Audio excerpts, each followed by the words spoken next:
Joe Flacco is now a Bengal, an in-division trade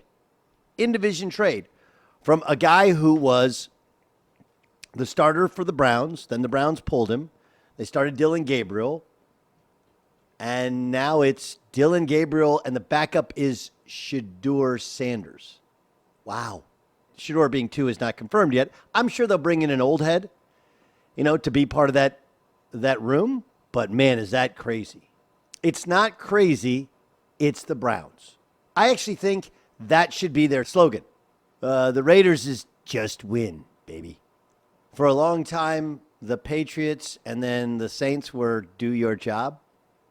What if the Browns said, it's not crazy, it's the Browns? Be like, yeah, that tracks. So Joe Flacco to the Bengals because the Bengals they have to win. You only go get Joe Flacco if you feel like anything's better than what we're throwing out there. Cameron Wolf of the NFL media is reporting that Shedeur is going to be number 2. My guess is they go and get out in the street and they find a guy, either practice squad or a number 3. There's never a dull moment with the Browns, a team that there's no reason we should pay attention to, except for they had 4 quarterbacks. Now they have 2. And the 2 that had experience as starters, one who won a Super Bowl, is now playing for their arch rival.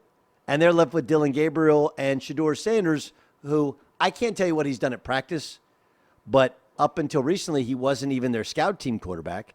Then, of course, last week he was doing the miming, speaking silently when asked questions after Dylan Gabriel was named starter. Now he's the backup?